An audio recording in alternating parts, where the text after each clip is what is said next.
Hello everybody, welcome to my garden. My name's Tony Smith, and today I want to just go over some of the mistakes that I've made and you might make if you're thinking about a raised bed. This garden now is a total raised bed garden, and if I'd known now some of the things that I could have done in a little bit earlier, it might have helped greatly. And I just want to pass on that knowledge now, because even now I've still got some mistakes that I wish I'd done a little bit differently.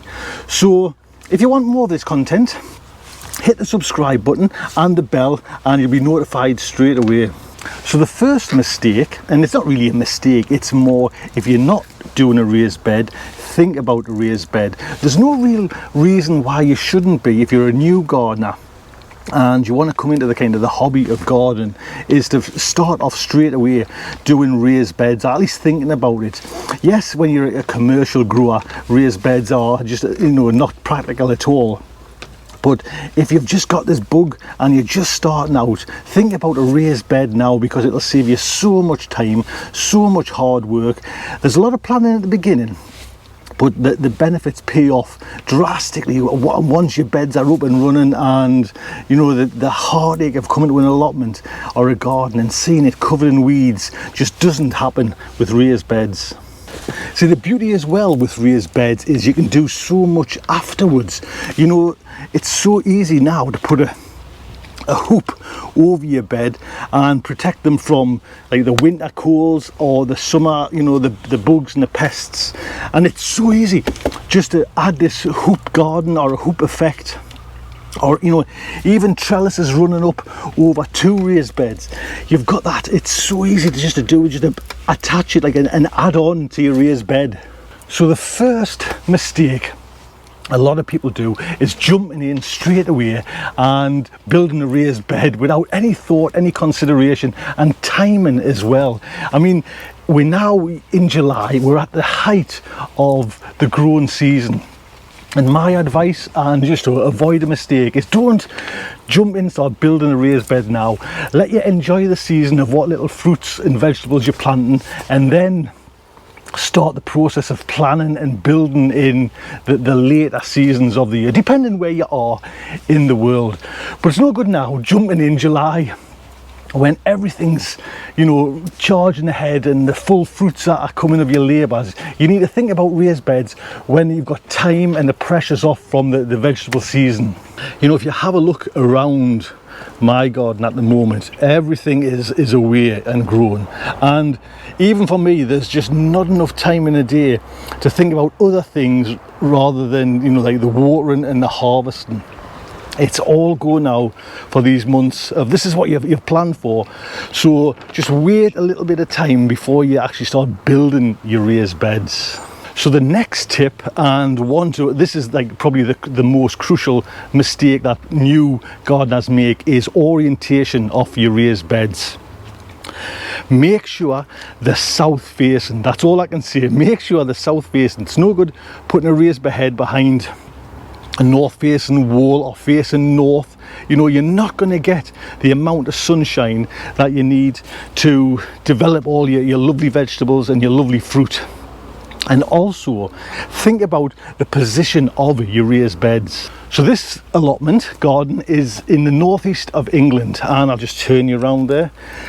South is that way, east is that way, the sun rises east to west, and I've built these beds so they're actually long facing and they're facing south. I didn't want them to go vertically down and just catch a little bit of that daylight sun. I want the whole bed to get as much light as possible, and you can see as best I can I've done that. So if you can think about which position and which way your orientation of your beds is going to go, that's probably the most important part of laying out your garden design. Now I think the next most important mistake people are making are size of raised beds. And I think that really for raised beds there's only two sizes you need to think about: 3 foot and 4 foot. Now this bed here is a 4 foot bed, and if you have a look, I can't really reach over to that far. I just can, but I can walk right the way around it. So I've made sure I can walk right the way around it. 3-foot beds are ideal. You can just reach over and grab, and I've got some 3-foot there. Now this is where I made mistakes. So this bed is a 4-foot bed. It's in the right position, it's in the right angle, but it's really too far, and I can't get round the back end of it because it's under the neighbour's allotment garden itself. And if I'd just planned a little bit more, I would have certainly done a 3-foot bed. For what you gain or lose with that extra or less foot, it doesn't really matter. It would have been much easier if I could have just walked around this bed and been able to, you know, not reach over and stretch too much. Now this bed is totally wrong in both of those categories. It's in, for me personally, it's in the wrong direction. And it's 4 foot long, and I can't really get over onto that side without actually standing on the bed. So just, you know, think about the planning. You know, a lot has to go into the planning stage before you build the raised beds. Now with your building of your raised beds, you've also got to think, you know, while you're at that building stage, while you're at the initial stage, think about water, think about irrigation, because it's vital in these hot months that your beds don't dry out, and having like a close by supply of water, if it's rainwater collected from a roof, or on this garden we're lucky enough we'll have a tap system, and I built actually an irrigation system in, so we've got one side coming out there with the water, and on the other side as well I've got an irrigation pipe, a hose pipe along there, and I can just get to all the raised beds.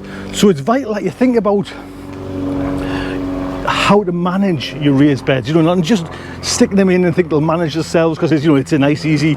You've also got to think about the water supply, because water is so vital in these hot months. So the next mistake is the quality of your raised beds. Basically, you're building a raised bed, you want it to last as long as possible. You know, don't get us wrong, there is a lot of hard work involved in putting up these raised beds and making them.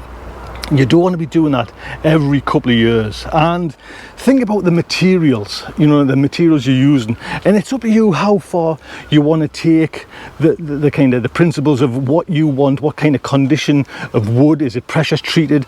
Are you just wanting to go totally the most organic way possible, or do you want to go actually and use breeze blocks or cinder blocks or even a metal raised bed? The options are out there, but just think about the quality first. So for my particular raised beds, I have used these are house joists. These are the joists that you build the actual roof of your house with. So I'm hoping I'll get, you know, quite a number of years from these. I also protect it with a water-based paint, and hopefully that will last me many years to come. You can also, you know, in the inside you can layer it with plastic as well. It's just, I think anything smaller than an 1.5 inches is just going to rot down way quicker than anything else. And yes, it's, you know, there is an expense to raise beds, but it's initial expense, and once you've gotten over it, hopefully the quality of the wood or the metal frames that you've put in will last a long time for you. It does actually, you know, where you live as well. I predominantly live in a wet climate, so my raised beds are probably not going to last as long as I'm hoping for, and maybe the next time I'll probably think about those bought in metal beds to give us total longevity, or a lot longer. But it all depends where you live and the conditions of your environment as well. So let's say you build your raised beds, and you know, one of the kind of final hurdles and one of the most biggest mistakes is you fill it up with cheap topsoil. And that's just all that hard work, and you're putting in probably the poorest quality soil you can get. It's not worth it, it's not practical.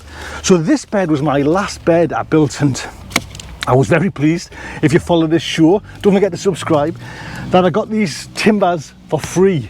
And all this soil, all this conditioner in here has been processed by myself. So it was like all organic waste matter. Then it was the compost that we had, that I've collected over the kind of months and years from this allotment. And then there was some bought in special topsoil conditioner, and hopefully that's given this bed the best chance of producing, you know, the best vegetables I can grow. And I've just planted these in, and hopefully, you know, everything seems to be working. So like I say, again, it will cost money or a lot of time and a lot of effort to get the best quality soil, but it's that initial filling it. You know, don't fill it with the cheap topsoil or the rubble that you've dug out of the garden to build your raised bed. Think about a nice quality soil you can get in there. Now this is not a mistake, but it's more a little bit of, halfway through this video, it's more like a little bit of advice. If you go in the raised bed, what works hand in hand is going no dig. And for some people that is a strange concept, like you just don't dig over the soil, you just leave it, and eventually putting more compost on and more compost on kills all your weeds and just feeds your bed constantly. You're not breaking down the microorganisms, just digging over and digging over. Try, when you're first starting out and you're building raised beds, try the no dig. They just work hand in hand together, and it's an ideal combination for gardening. Now another mistake that you make with your raised beds, and it goes hand in hand with the no dig and getting a good soil, is mulching your beds. Basically, this is just an ideal little method to help keep the moisture in, keep the weeds suppressed, and feed the soil. So get the best organic mulch you can and just put a little top layer on, and it'll just do wonders for your garden. And you want to almost protect the good soil that you've put in by putting this mulch down. Now my mulch is a mixture of leaf, you know, like decaying leaves, and actually a soil conditioner as well. And I'm thinking that's the best I can give this bed, is like a nice little mothering conditioner.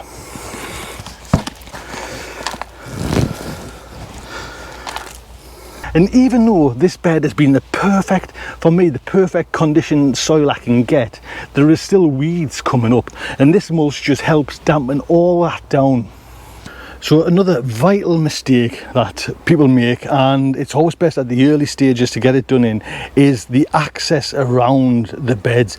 Give yourself enough room to, you know, think about a wheelbarrow and how much space you need to get in and out with a wheelbarrow. That's probably the size you need to think about, and you'll be surprised how big and how much, you know, with using a raised bed, how much vigor your plants get. This is a great example of these peas. There was 2 rows of peas put in, and they're just, as you can see, flopping over that one side, and they have been staked, but they're still managing to go on the bed. So I tried the best I could to get enough space on the, you know, the surrounding paths. And along here is another great example. So this is a raised bed, and you can just see the potatoes are just right over, you know. So you've got to think about the potatoes, the plants that you're planting, how much space they're going to take up, and how much space, you know, you've got between your raised beds. Ideally, you don't want anything less than a foot, because it's just going to be a very complicated, hard little maneuver to do anything with your bed. You know, you do need a nice, good path running up the centre of your beds, just for easy access.